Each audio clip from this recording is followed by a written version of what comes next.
السلام عليكم ورحمة الله وبركاته إن الحمد لله الذي أحد فرد صمد لم يلد ولم يولد ولم يكن له كفوا أحد والصلاة والسلام على محمد بن عبد الله من لا نبي بعده ولا خلق قبله وعلى آله وأصحابه المجتبى أما بعد দূরের ও কাছের দেশের ও প্রবাসী সুপ্রিয় দর্শক বন্ধুরা এই মুহূর্তে যারা ফেসবুকে আকীদার ক্লাসে অংশগ্রহণ করেছেন আপনাদের সকলকে জানাচ্ছি আন্তরিক প্রীতি ও শুভেচ্ছা। আজ আমরা আকীদার ধারাবাহিক ক্লাসে তৃতীয় পর্ব আমরা আলোচনা করব ইলমুত তাওহীদ নিয়ে। প্রিয় দর্শক ও শ্রোতা, আপনারা সকলে অবগত আছেন এই বিশ্বজগতে যত ইলম রয়েছে, যত জ্ঞান রয়েছে, সবচেয়ে শ্রেষ্ঠতম জ্ঞান হচ্ছে ইলমুত তাওহীদের জ্ঞান, ইলমুর রিসালাতের জ্ঞান। ইমাম গাজালি রহমতুল্লাহ আলাইহি তিনি বলেছেন যে এটি হচ্ছে আশরাফুল উলুম। এই পৃথিবীতে যত জ্ঞান রয়েছে সমস্ত জ্ঞানের আশরাফ, সম্ভ্রান্ত জ্ঞান, সবচেয়ে মর্যাদাবান জ্ঞান হচ্ছে ইলমুত তাওহীদের জ্ঞান।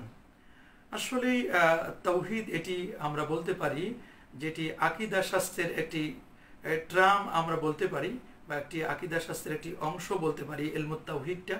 আবার যদি আমরা বলি যে একত্ববাদের যে এই আলোচনাটি বা ইলমুত তাওহীদ, এটি একটি পুরো শাস্ত্রের নামও আমরা বলতে পারি। যেমন তাসমিয়াতুল কুল বিইসমিল জুজ, যে একটা কুলের নামকরণ করা একটি জুজ এর মাধ্যমে, যেমন সূরাতুল বাকারা।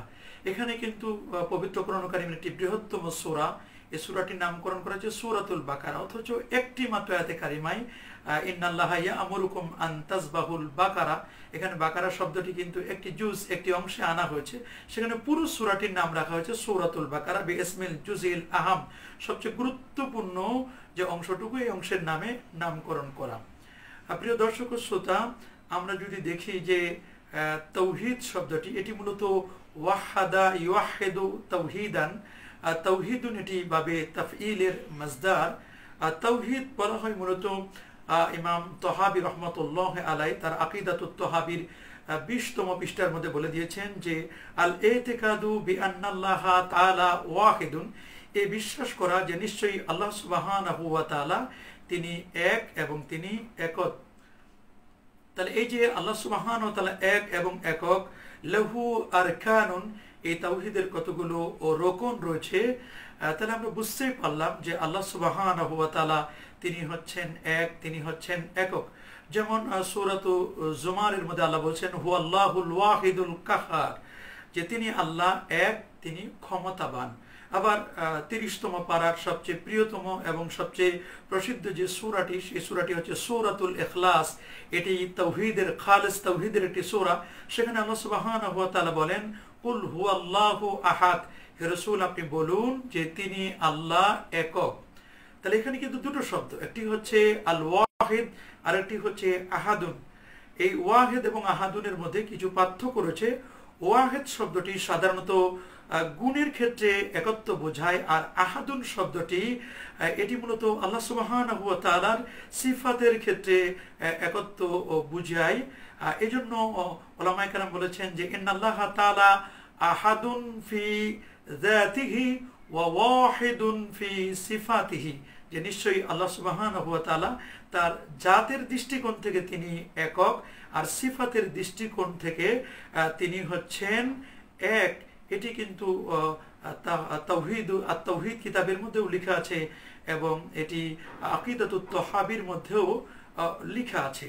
তো আমরা বুঝতেই পারলাম যে আল্লাহ সুবহানাহু ওয়া তাআলা তিনি এক মাবুদ, এক রব, তার মাবুদত্বে বা তার প্রভুত্বে কোনো অংশীদার নেই। এই জন্যই কোনো আলেম তাওহীদের সংজ্ঞায় বলেছেন আত তাওহীদু হুয়া নাফিউশ শারীক ওয়াল কাসীম ওয়াশ শুবহা, যে তাওহীদ হচ্ছে অংশীদার, ভাগীদার বা সাদৃশ্য থেকে আল্লাহ সুবহানাহু ওয়া তাআলাকে মুক্ত করা, এর নামই হচ্ছে তাওহীদ। তাহলে আমরা মোট কথা যেটি বলতে পারি যে আল্লাহ তাআলা তার কর্মের ক্ষেত্রে এক, মাখলুক সৃষ্টিতে তার সাথে কেউ শরিক নেই, তিনি জাতগতভাবে এক, সুতরাং তার জাতের কোনো অংশ নেই। তিনি সিফাতের ক্ষেত্রেও এক, সুতরাং সিফাতের দিক থেকে তিনি মাখলুকের সাথে সাদৃশ্য রাখেন না। এটি হচ্ছে প্রকৃত কথা। লা জিদ্দা ওয়ালা নেদ্দা ওয়ালা হাদ্দালি মাওলা আল আনা কামা কানা লা ওয়াক্তা জাওয়ালা। এজন্য তো আল্লামা ইকবাল বলেছেন, তৌহিদ কি আমানত सीनों में हमारा ये आसान ही मिटा दो नामो निशाना हमारा। তাওহীদ এটি এমন, আমাদের সিনার মধ্যে তাওহীদ এটা সুরক্ষিত রয়েছে। আমাদের সিনায় যতক্ষণ পর্যন্ত তাওহীদ থাকবে ততক্ষণ পর্যন্ত আমাদেরকে এই জমিন থেকে কেউ মিটাতে পারবে না। তবে ইমানের দুটো পার্ট, একটি হচ্ছে তাওহীদ আর একটি হচ্ছে রিসালাত। এই জন্য আমরা তাওহীদ ও রিসালাতের যে কালিমাটি, যে বাক্যটি আমরা বলি, সেটি হচ্ছে লা ইলাহা ইল্লাল্লাহু মুহাম্মাদুর রাসূলুল্লাহ সাল্লাল্লাহু আলাইহি ওয়াসাল্লাম। তার প্রথম অংশ হচ্ছে তাওহীদ আর দ্বিতীয় অংশ হচ্ছে রিসালাত। এই দুটো নিয়ে মূলত হচ্ছে একজন ব্যক্তি ইমানদার, একজন ব্যক্তি মুমিন। আমরা বলবো যে ইমাম তহাবি রহমতুল্লাহ তিনি বললেন যে তাওহীদের সংজ্ঞাটি, ডেফিনেশনটি দেওয়ার পরে তিনি বলছেন লাহু আরকান। এই তাওহীদের কতগুলো রোকন রয়েছে। সেই রোকন হচ্ছে আত-তাওহীদু বিজ্জাত, যেটাকে তাওহীদুজ জাত বলা হয়। তাওহীদুজ জাত এর তিনটি রোকন, একটি হচ্ছে তাওহীদুজ জাত, আরেকটি হচ্ছে তাওহীদুস সিফাত, আরেকটি হচ্ছে তাওহীদুল আফআল। এই তিনটি হচ্ছে তাওহীদের রোকন। তার মানে এই তিনটির দ্বারাই মূলত তাওহীদ গঠিত হয়। এই তিনটি ছাড়া তাওহীদকে কল্পনাই করা যায় না। তবে হ্যাঁ, আমাদের কতগুলো তাওহীদের ক্লাসিফিকেশন করতে গিয়ে আমাদের কিছু সালাফি বন্ধুরা, লামাযহাবী বন্ধুরা, আমরা এদেরকে আহলুল হাদিসও বললে কোনো অত্যুক্তি হবে না। এরা কিন্তু যেভাবে বলেন বা এদেরকে ওয়াহাবিও বলেন, যেভাবে বলেন না কেন, এরা কিন্তু তাওহীদের ক্লাসিফিকেশন করেছেন। তারা তাওহীদটাকে তিনটি ভাগে ভাগ করেছেন। হ্যাঁ, সর্বপ্রথম তাওহীদকে যিনি ক্লাসিফিকেশন করেছেন তিনি হচ্ছেন 387 হিজরি, যেটাকে আমরা তৃতীয় শতাব্দীর শেষ দিকের একজন আলেম। তার নাম হচ্ছে ইবনুল বাত্তা আল আবকারি। তিনি তার বিখ্যাত একটি কিতাব ইবানাতু ফি উসুলিদ দিয়ানা, এই কিতাবের মধ্যে তিনি আউয়ালু মান কাসসামাত তাওহীদ, সর্বপ্রথম যিনি তাওহীদের তাকসিম করেছেন, তাওহীদটাকে ক্লাসিফিকেশন করেছেন, তিনি হচ্ছেন ইবনু বাত্তা। তিনি এটাকে বলেছেন তিনটি ভাগে বিভক্ত। তিনি বলেছেন একটি হচ্ছে তাওহীদুল উলুহিয়া, তিনি আরেকটি বলেছেন তাওহীদুর রুবুবিয়া, আরেকটি হচ্ছে তাওহীদুল আসমা ওয়াস সিফাত। তিনি সর্বপ্রথম এই তাওহীদকে ক্লাসিফিকেশন করেছেন। নেক্সটে শাইখুল ইসলাম ইবনু তাইমিয়া তিনি এটাকে আরো খুব সুন্দর করে মানুষের কাছে প্রচার করেছেন, প্রসার করেছেন। সালেহ ফাওজান এরপরে তিনি এটাকে আরো সুন্দর করে বলেছেন। ইবনু তাইমিয়ার একান্ত শাগরেদ ইবনুল কাইয়িম আল জাওজিয়া তিনিও কিন্তু এটাকে আরো সুন্দর করে রং লাগিয়ে, আরো সুন্দরকে মুদাল্লাল করে তাওহীদের আয়াতগুলোকে আলাদা, রিসালাত, তারপরে তাওহীদুল উলুহিয়াতের আয়াতগুলোকে আলাদা করে, তাওহীদুর রুবুবিয়াতের আয়াতগুলোকে আলাদা করেছেন। তো এইভাবে আল আসমা ওয়াস সিফাতের বিষয়গুলোকে আলাদা করে করে তিনি সুন্দর করে আরো সাজিয়েছেন। তারপরে আমরা যদি দেখি শেখ নাসিরউদ্দিন আলবানী, এই পৃথিবীর একজন হাদিসের সমালোচক, আমাদের আহলে হাদিসের বন্ধুরা যাকে খুব বেশি ফলো করেন, তিনিও এই তাওহীদের ক্লাসিফিকেশনটাকে খুব চমৎকার করে উল্লেখ করেছেন। তারপরে আকিদাতুল মুমিন এই কিতাবের লেখকও তিনি খুব সুন্দর করে তাওহীদের প্রকারগুলোকে আরো সুন্দর করে বর্ণনা করেছেন। তারপরে আমরা যদি দেখি শেখ সালেহ উসাইমিন, তিনিও এই বিষয়গুলোকে আরো খুব গুরুত্ব দিয়েছেন। বিশেষ করে নাসির আল আকাল তিনিও কিন্তু এই বিষয়গুলোকে আরো সুন্দর করে বলেছেন। বিশেষ করে আমরা সৌদি বিভিন্ন শায়েখদের দিকে, বা যারা ইলমুল ইতিকাদের উপরে যারা পাণ্ডিত্য অর্জন করেছেন, বা ইলমু শরিয়া ওয়াল আকায়েদের উপর যারা কথা বলেন বা বিভিন্ন তাসনিফাত করেছেন, তারা কিন্তু এই তাওহীদের ক্লাসিফিকেশনটাকে এত বেশি গুরুত্ব দিয়েছেন যেটা অবাক করার মতো, কিন্তু প্রকৃতপক্ষে যারা আহলুস সুন্নাহ ওয়াল জামার অনুসারী, আমরা যারা সুন্নি আকীদা পোষণ করি, আমরা কিন্তু এই তাওহীদের ক্লাসিফিকেশনটাকে আমরা এটিকে বৈধ মনে করি না, এবং আমরা বলি যে না, তাওহীদের এভাবে ক্লাসিফিকেশন করা এটি কখনো ঠিক নয়। কারণ আল্লাহ সুবহানাহু ওয়া তাআলার একত্ববাদের এটি কখনো এত জুজ হয় না, বা এত একত্ববাদের এগুলোকে কোনো প্রকার করা এটি ঠিক নয়। আমরা যদি বলি বিভিন্ন যৌক্তিক কারণও বলতে পারবো, এবং শারঈ দৃষ্টিকোণ থেকে যদি আমরা এই ক্লাসিফিকেশনটাকে বিশ্লেষণ করি, এক্সপ্লেইন করি, তাহলে আমরা দেখব যে মূলত আমাদের সালাফি বন্ধুরা বা আহলুল হাদিস লা মাজহাবিরা, ওয়াহাবি যারা, তারা কিন্তু একটা হীন উদ্দেশ্যে এখানে কিন্তু আমাদেরকে ঘায়েল করার জন্য বা আমাদেরকে মুশরিক বানানোর জন্যই মূলত এই তাওহীদের ক্লাসিফিকেশনটা করেছেন। আমরা যদি দেখি যে সাহাবায়ে কেরাম রিদওয়ানুল্লাহি তাআলা আলাইহিম আজমাইন এবং তাবিঈনে এজাম, এরা কিন্তু কেউ প্রাথমিক পর্যায়ে তারা কেউ কিন্তু তাওহীদের ক্লাসিফিকেশনটি করেন নাই। হ্যাঁ, তারা তাওহীদের কতগুলো আরকানের কথা বলেছেন, কিন্তু তাওহীদের প্রকারগুলো তারা বলেন নাই। হ্যাঁ, এটা যে তাওহীদের প্রকারগুলো এটি যে খুবই দোষণীয় এবং এটি যে জায়েজ নাই, এটি কেন আমরা বলবো, বা এটার পিছনে আমাদের কারণটা কি, আমাদের যুক্তিকতা কি? হ্যাঁ, আমাদেরকে যদি কেউ প্রশ্ন করে যে আপনারা যে বললেন যে ওয়ালাহু আরকান, এই তাওহীদের কতগুলো রোকন আছে, তা আপনারাও 3টি রোকনের কথা বললেন, আর ওরা শুধু তাওহীদের কতগুলো প্রকারের কথা বললো, তাকসিমের কথা বললো, বিভিন্ন আকসামের কথা বললো। তো এটা দোষের কি রয়েছে? হ্যাঁ, আমরা যদি একটি উদাহরণ আপনাদেরকে দেই, তাহলে আপনারা খুব সহজেই বুঝবেন যে দেখুন, আল কালিমা এটি কিন্তু একটা মনে রাখতে হবে, কালিমাটা এটা হচ্ছে একটা মাকসাম।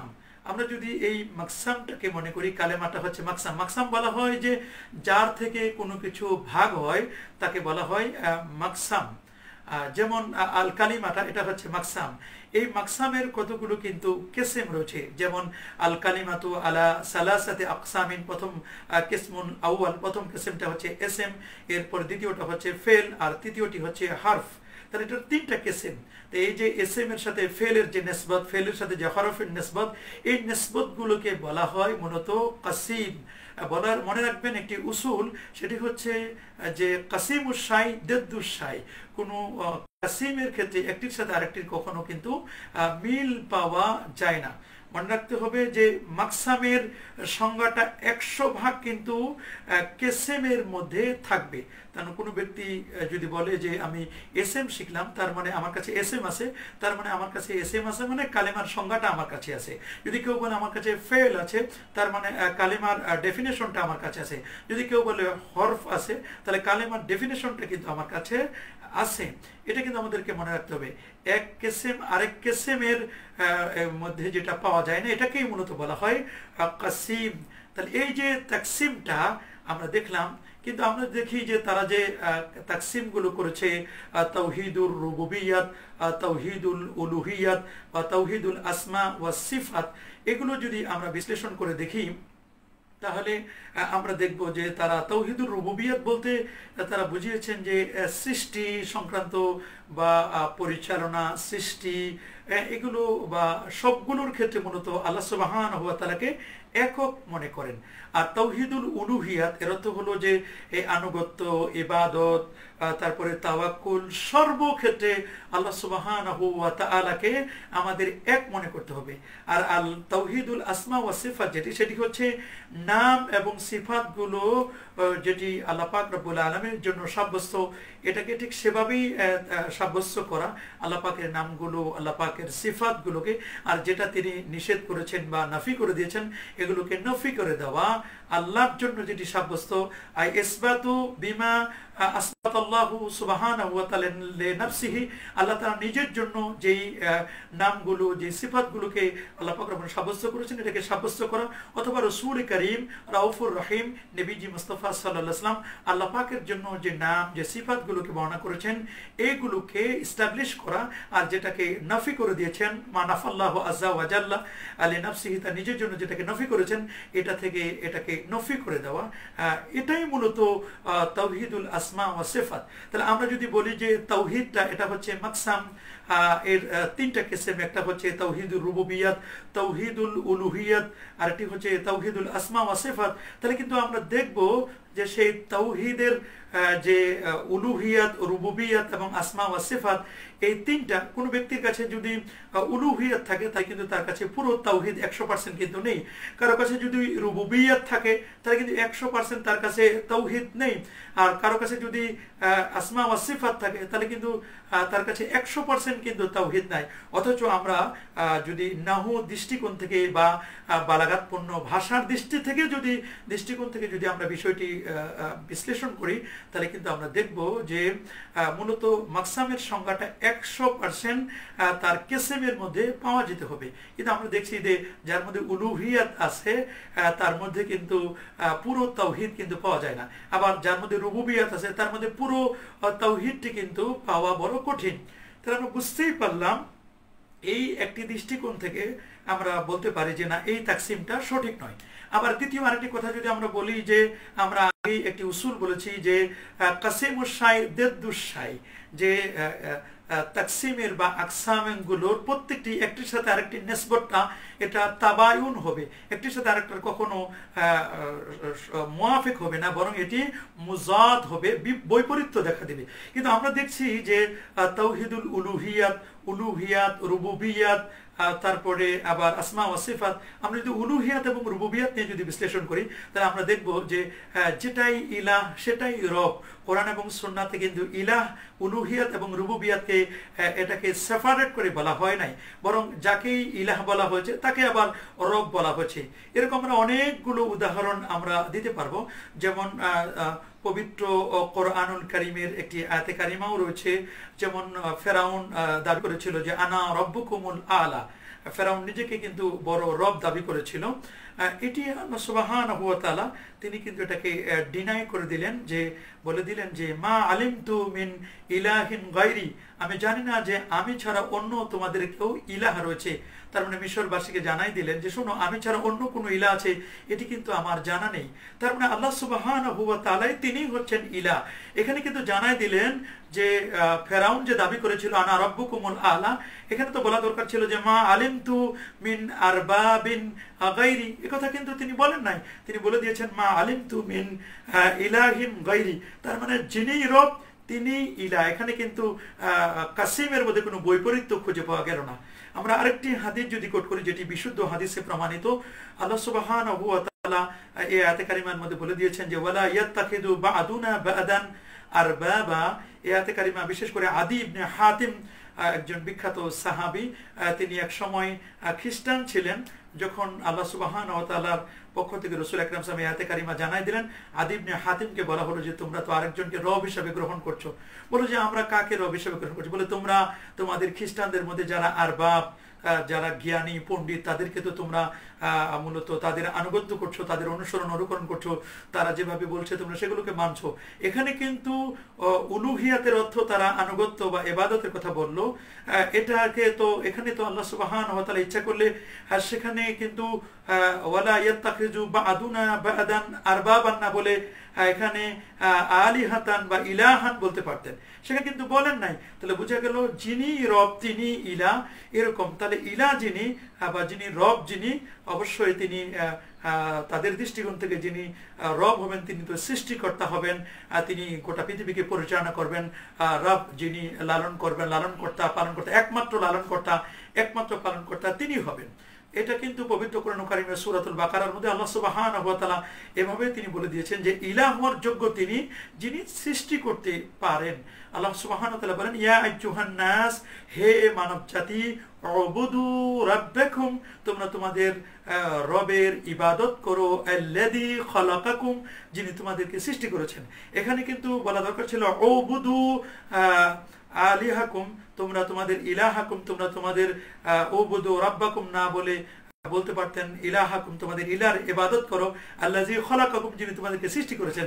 এখানে কিন্তু বলেছেন রাব্বাকুমুল্লাযী খলাকাকুম, এখানে রব শব্দটি ব্যবহার করেছেন। তাহলে বোঝা গেল যিনি রব তিনি আবার সৃষ্টিকর্তা, তিনি আবার ইলাহ হন। আবার পবিত্র কোরআনের আরেকটি আয়াতে আমরা যদি দেখি, আল্লাহ সুবহানাহু ওয়া তাআলা বলেন লাউ কানা ফীহিমা আলিহা ইল্লাল্লাহ লাফাসাদাতা। এখানে আল্লাহ ছাড়া যদি অন্য কোনো ইলাহ হতো, এখানে ইলাহ বলতে তারা মূলত পরিচালক বোঝাচ্ছেন, কিন্তু এখানে ইলাহ বলতে যিনি পরিচালক, আর পরিচালকের অর্থ তো তারা বলেন যে সৃষ্টিকর্তা, রুবুবিয়াত, যিনি একমাত্র রব, একমাত্র পরিচালক। এখানে শব্দটি বলা হচ্ছে ইলাহ, এখানে তো বলা দরকার ছিল লাউ কানা ফীহিমা আরবাব, এখানে আরবাব শব্দ বলা দরকার ছিল, সেখানে কিন্তু আল্লাহ তাআলা আরবাব বলে না। তার মানে কাসিমুস-শাই জেদ্দুস-শাই এখানেও কিন্তু মূলত এটা হলো না।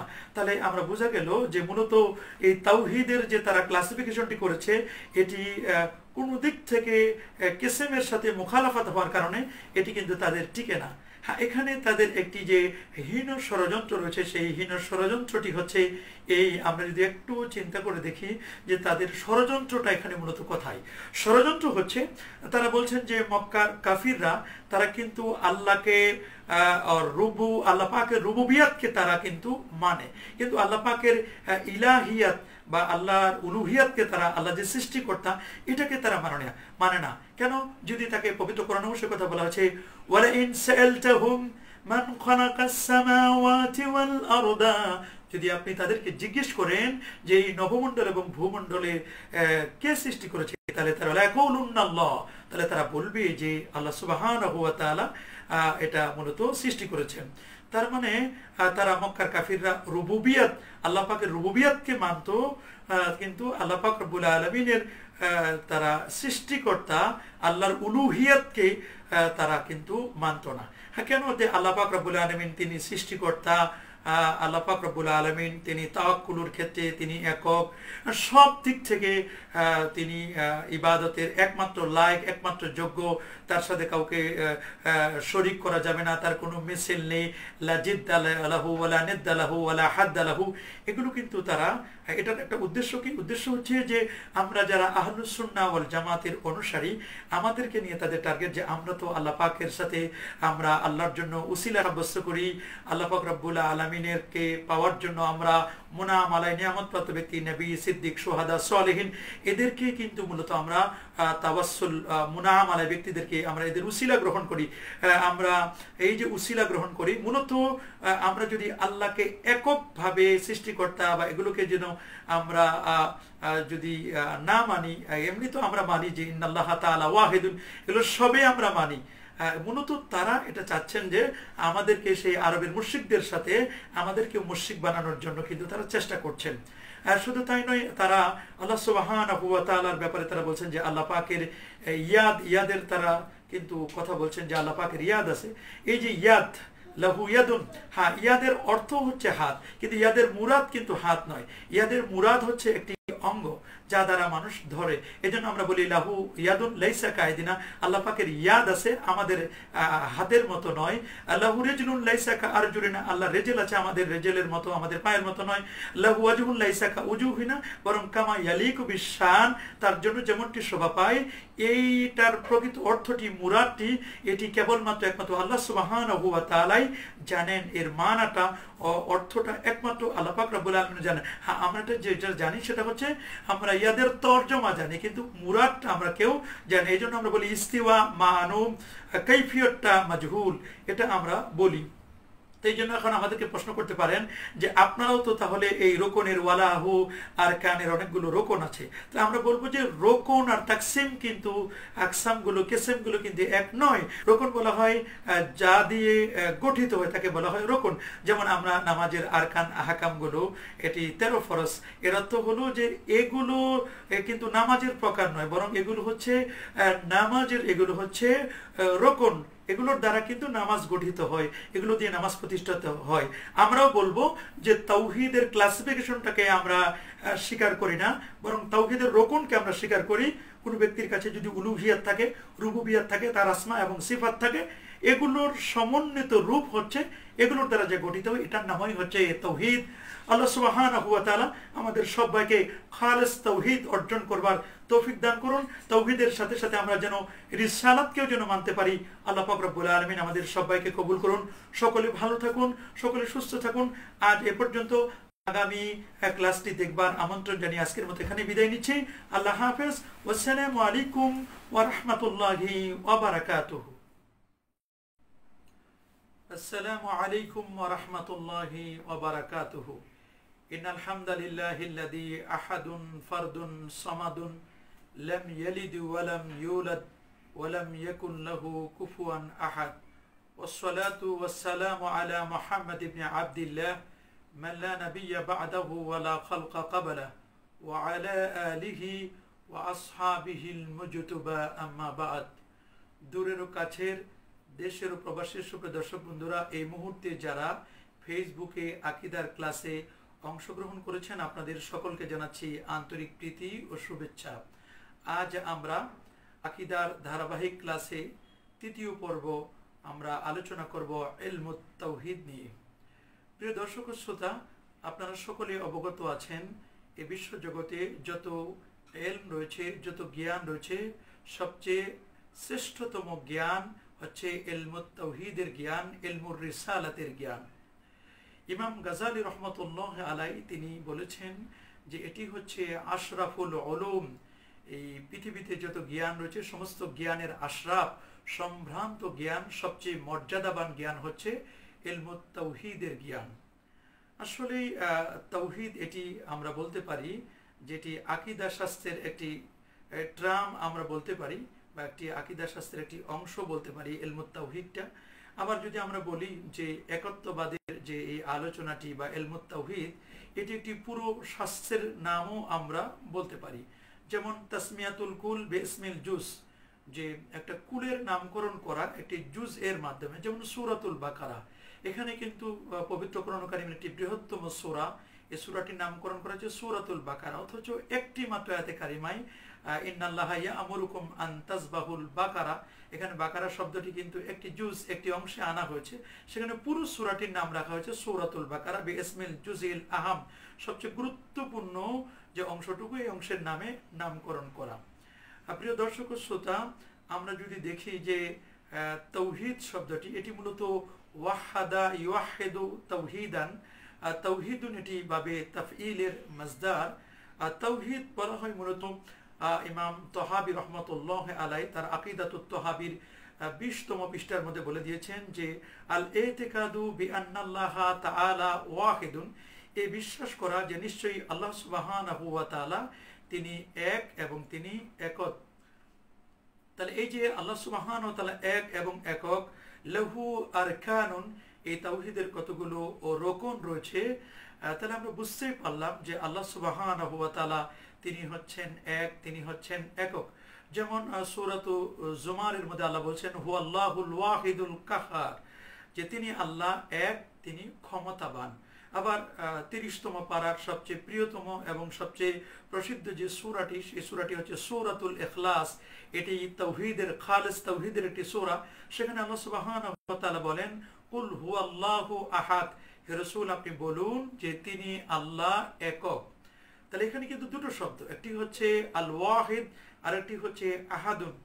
এই ওয়াহিদ এবং আহাদুনের মধ্যে কিছু পার্থক্য রয়েছে। ওয়াহিদ শব্দটি সাধারণত গুণের ক্ষেত্রে একত্ব বোঝায়, আর আহাদুন শব্দটি এটি মূলত আল্লাহ সুবহানাহু ওয়া তাআলার সিফাতের ক্ষেত্রে একত্ব বুঝায়। এজন্য উলামায়ে কেরাম বলেছেন যে ইন্নাল্লাহা তাআলা আহাদুন ফি যাতিহি ওয়া ওয়াহিদুন ফি সিফাতিহি, যে নিশ্চয়ই আল্লাহ সুবহানাহু ওয়া তাআলা তার জাতের দৃষ্টিকোণ থেকে তিনি একক, আর সিফাতের দৃষ্টিকোণ থেকে তিনি হচ্ছেন এক।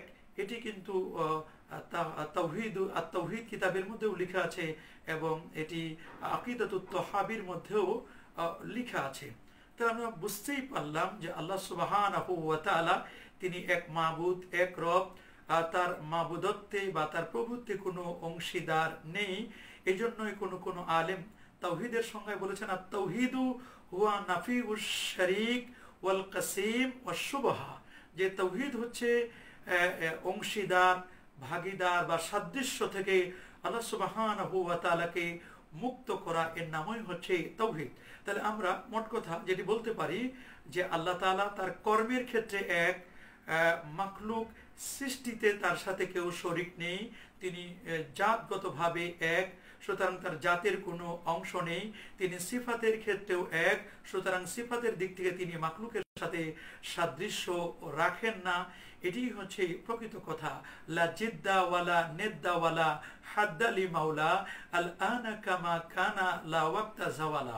এজন্য তো আল্লামা ইকবাল বলেছেন, তৌহিদ কি আমানত सीनों में हमारा ये आसान ही मिटा दो नामो निशाना हमारा।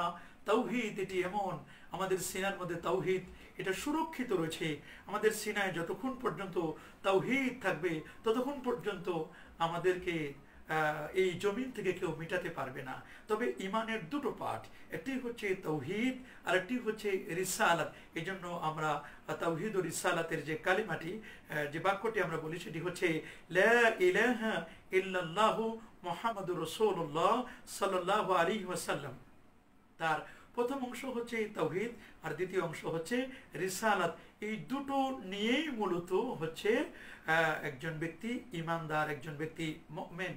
তা আমরা বলবো যে ইমাম তহাবি রহমতুল্লাহ তিনি বললেন যে তাওহীদের সংজ্ঞাটি, ডেফিনেশনটি দেওয়ার পরে তিনি বলছেন লাহু আরকান।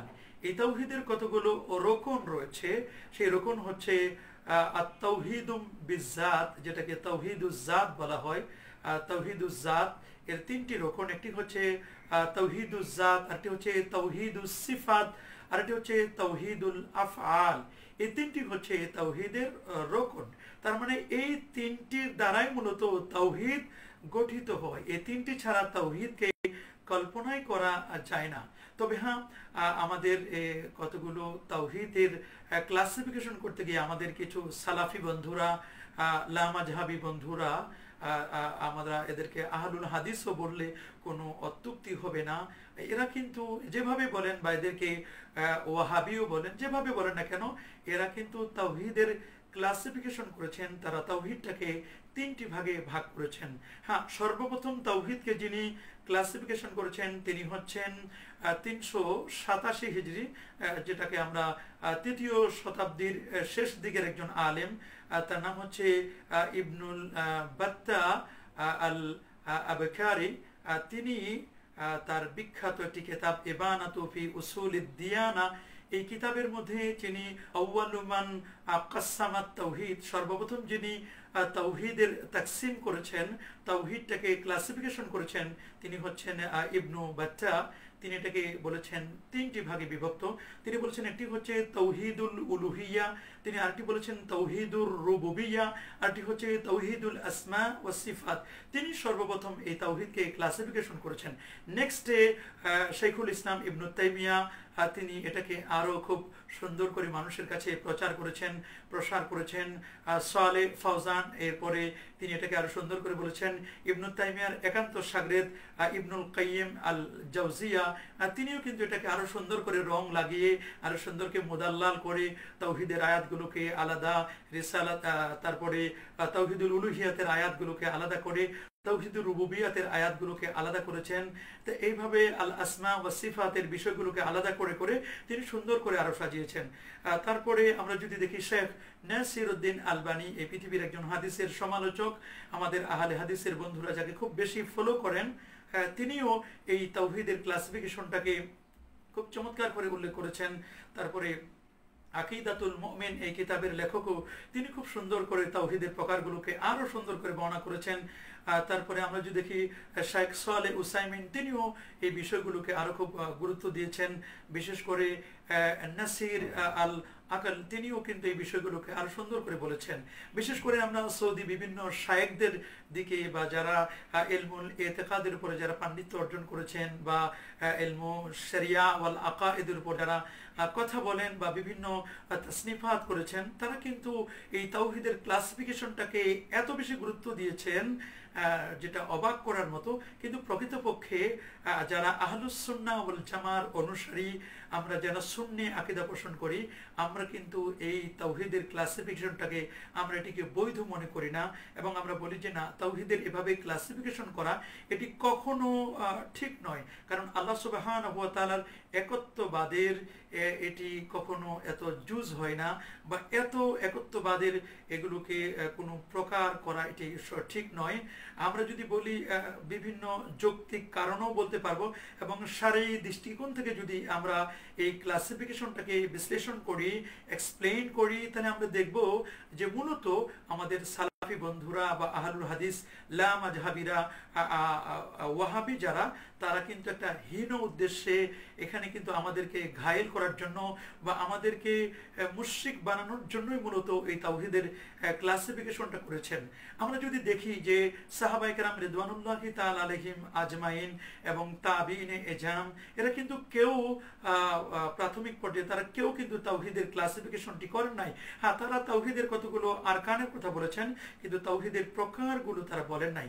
হ্যাঁ, এটা যে তাওহীদের প্রকারগুলো এটি যে খুবই দোষণীয় এবং এটি যে জায়েজ নাই, এটি কেন আমরা বলবো, বা এটার পিছনে আমাদের কারণটা কি, আমাদের যুক্তিকতা কি? হ্যাঁ, আমাদেরকে যদি কেউ প্রশ্ন করে যে আপনারা যে বললেন যে ওয়ালাহু আরকান, এই তাওহীদের কতগুলো রোকন আছে, তা আপনারাও 3টি রোকনের কথা বললেন, আর ওরা শুধু তাওহীদের কতগুলো প্রকারের কথা বললো, তাকসিমের কথা বললো, বিভিন্ন আকসামের কথা বললো।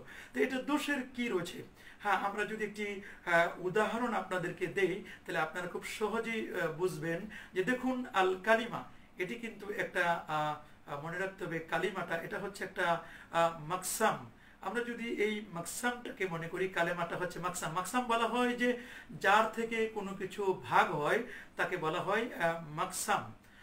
যেমন আল কালিমাটা এটা হচ্ছে মাকসাম। এই মাকসামের কতগুলো কিন্তু কিসম রয়েছে, যেমন আল কালিমাতু আলা সালাসাতি আকসামিন, প্রথম কিসমুন আউয়াল, প্রথম কিসমটা হচ্ছে এসএম, এরপর দ্বিতীয়টা হচ্ছে ফেল, আর তৃতীয়টি হচ্ছে হারফ। তাহলে এটার 3টা কিসম। তো এই যে এসএম এর সাথে ফেল